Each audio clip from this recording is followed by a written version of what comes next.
નમસ્કાર, હું છું પ્રિયા અને તમે જોઈ રહ્યા છો જનતા કી જાણકારી ન્યૂઝ। નજર કરીએ આજના સમાચાર ઉપર। સોમનાથ મંદિર પરિસરમાં અંગદાન મહાદાન જન અભિયાન કાર્યક્રમ યોજાયો।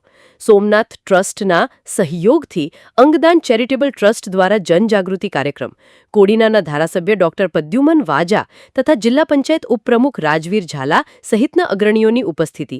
પીઓ એટલે સમગ્ર હિન્દુ સમાજનું આસ્થાનું પ્રતીક એવા વિશ્વ સુપ્રસિદ્ધ સોમનાથ મહાદેવ મંદિરના પરિસરમાં જ રોજ સોમનાથ ટ્રસ્ટના સહયોગથી અંગદાન ચેરિટેબલ ટ્રસ્ટ દ્વારા જન અભિયાન કાર્યક્રમ યોજવામાં આવ્યો, જેમાં મગજના મૃત્યુ બાદ અંગદાન બાદ પણ 8 વ્યક્તિઓને નવું જીવન ફેફસા, હૃદય, સ્વાદુપિંડ, લીવર, કિડની, નાનું આંતરડું આપીને આપી શકાય છે।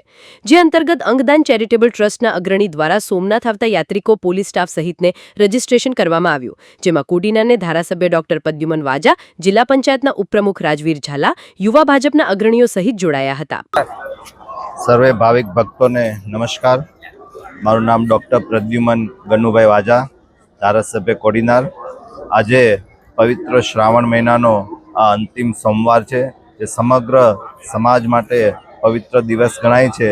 ત્યારે મારી સાથે ઉપસ્થિત જેમણે પોતાનું સમગ્ર જીવન લોકોની સેવા માટે અર્પિત કર્યું છે એવા વડીલ માર્ગદર્શક મુરબ્બી શ્રી દિલીપભાઈ દાદા આજે એક અંગદાન જાગૃતિ અભિયાનના